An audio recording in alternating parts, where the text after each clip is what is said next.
For anyone who may be taken aback by my comments, I don't really care if you are. I hope you are. For years now, it has been, 2.5 years since he officially entered the political arena. Donald Trump, congratulations. You've made this country a land where sleaze is not just the language of politics, but the political environment itself. His supporters made excuses, continue to make excuses for him. You also might want to do some self-examination. What does it say about you that no matter what, you continue to make excuses for this man, for his vile behavior, this sort of vile behavior? Doesn't that make you just as bad, if not worse, than him? And for all of you who over the last few years have uttered that tired, lazy, uninformed, uneducated, ignorant response of calling me and others who point out racist behavior racists, you know what you can go do? Trump.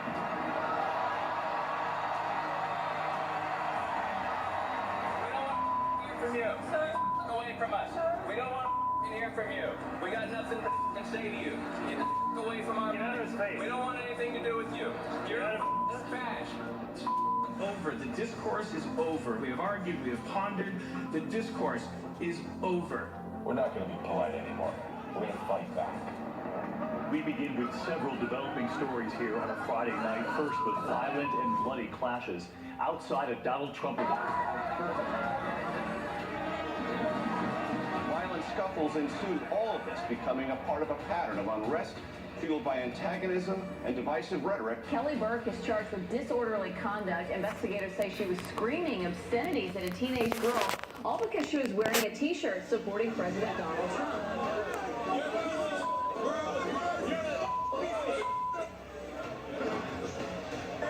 Why did he get his head taken by somebody who dislikes Donald Trump? The president. You ain't sports. Make that hat crazy and turn it right in the trash. And we are going to try to stop them. What we've got to do is fight in Congress, fight in the courts, fight in the streets.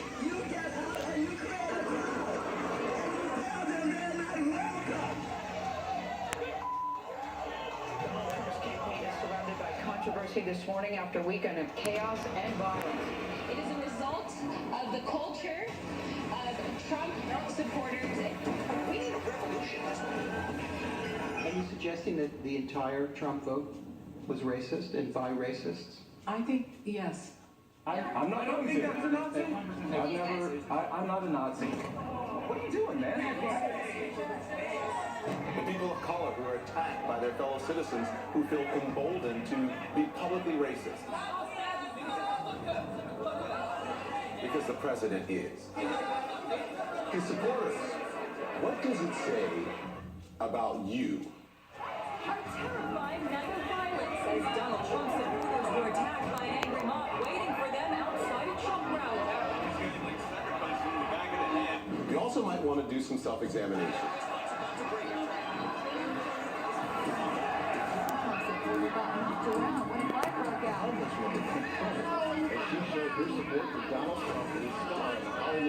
You continue to make excuses for this man for his vile behavior. Doesn't that make you just as bad, if not worse? The protesters shaking cars, breaking taillights. The mob even followed the Trump supporters to their cars. We will punch some people in the face. Trump supporters harassed, beaten, and bloodied by mobs of protesters.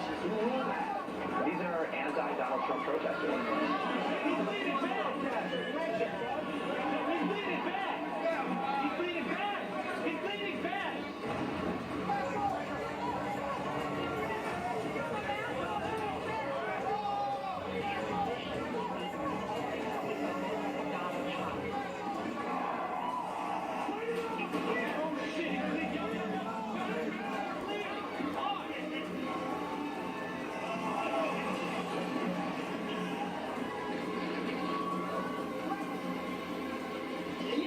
Tough stuff.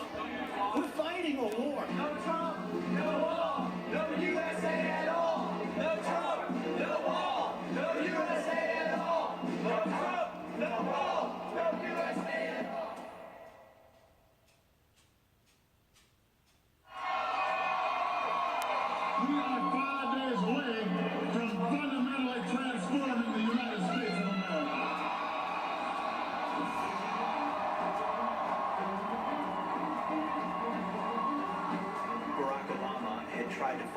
transform our country. And I didn't understand yet how far our country had gone, how much Obama had given away our nation. Taking a look at the labor force participation rate, it's the lowest it's been in decades and has been on a steady decline during the Obama presidency. Where the country was before Trump got into this race was, it was a dismal economy. We're still living on the Obama economy, and we're in the worst shape we've been at in the entire post-World War II period. Unemployment was high, people were downtrodden, people were disappointed. We became the laughing stock of the foreign policy world because we had an American president who was an apologist for leading the greatest country in the world. And what we saw was this president go overseas and start bowing to foreign leaders and being apologetic for having the greatest superpower the world has ever seen. What we needed was not a litigator, we needed a fighter. We needed someone that understood this is a cultural war, that the left wants to undo our country.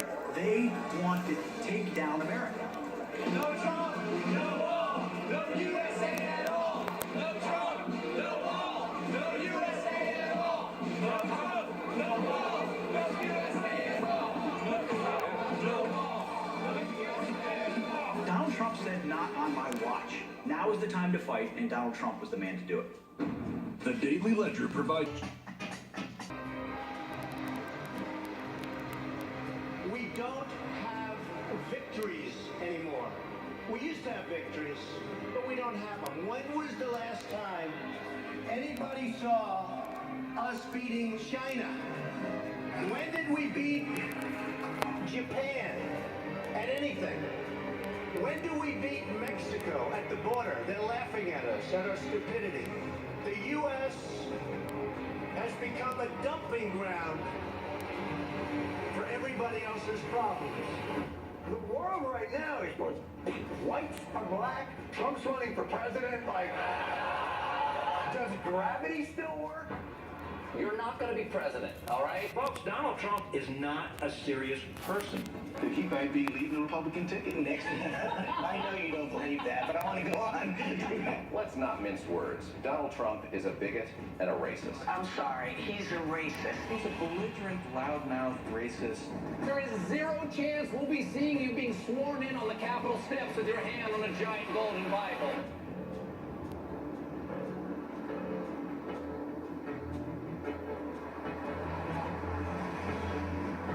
The very first thing I noticed about Donald Trump was when he came down the escalator and he said, "I'm rich." I'm really rich. I'll show you that in a second. And by the way, I'm not even saying that in a brag. That's the kind of mindset, that's the kind of thinking you need for this country. I'm very, very, very, very, very rich. And I want to show you how to get rich with me. I am officially running for President of the United States, and we are going to make our country great again.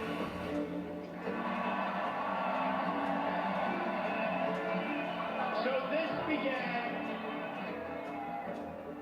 as 500 people in a ballroom in Phoenix. And the hotel called us up. And they said, please don't do it here. We're going to be swamped. It's going to destroy the building. And we will make America great again. It's been amazing. And outside, sadly, we have thousands of people that can't get in. So you know real estate. You know real estate. We're going to do it. I love you all. Thank you very much, everybody. Thank you. I love you. Thank you. We're going to do it.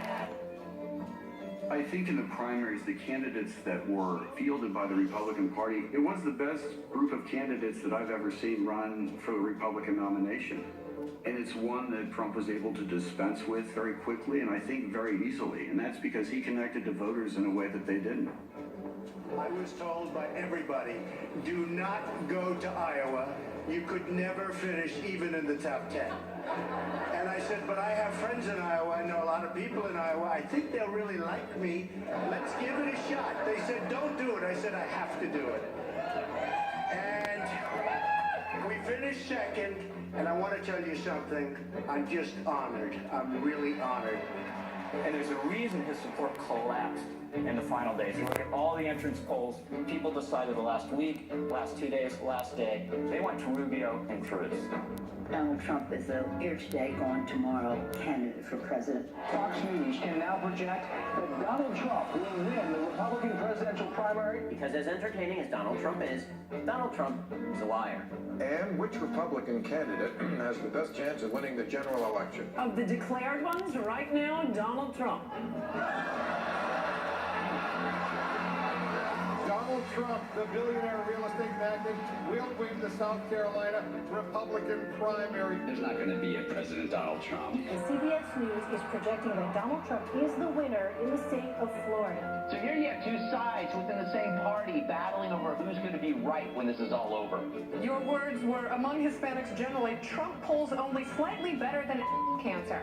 Well, I mean, at least it's slightly better, right? Trump claimed big wins in the South, a 22-point margin in Alabama, 14-point victories in Tennessee and Georgia, with tighter wins in Arkansas and Virginia. The RNC has booted National Review from co-sponsoring a Republican debate next month. This after the conservative magazine assembled a group of prominent pundits with a single goal: stopping Donald Trump. Donald Trump will never be elected president of the United States. He is not a typical politician. Fans were flooding Trump events, turning out in record numbers. People there were groupies. They would go to 7, 10, 15, 30 rallies. They'd travel around the country to see him. They would wait in line for 8, 9, 10 hours in the rain, in the snow. This evening, his last opponent dropped out. Trump is the Republican Party's presumptive nominee for president. Donald Trump is, in fact, the party's presumptive nominee. And I could not be more proud tonight to present to you and to all of America my father and our next president, Donald J. Trump. Our convention occurs at a moment of crisis for our nation. The attacks on our police and the terrorism of our cities threaten our very way of life. Any politician who does not grasp this danger is not fit to lead our country. The crime and violence that today afflicts our nation will soon, and I mean very soon, come to an end. Beginning on January 20th of 2017, safety will be restored. What about our economy? Again, I will tell you the plain facts that have been edited out of your nightly news and your morning newspaper. Nearly 4 in 10 African American children are living in poverty, while 58% of African American youth are now not employed. 2 million more Latinos are in poverty today than when President Obama took his oath of office less than 8 years ago. Another 14 million people have left the workforce entirely. The most important difference between our plan and that of our opponent is that our plan will put America first. Americanism, not globalism, will be our credo.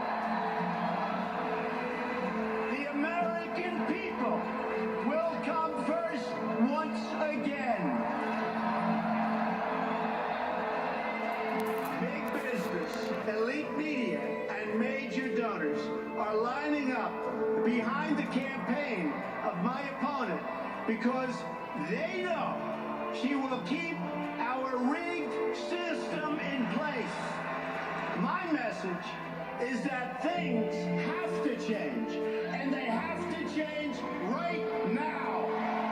Every day, I wake up determined to deliver a better life for the people all across this nation that have been ignored, neglected,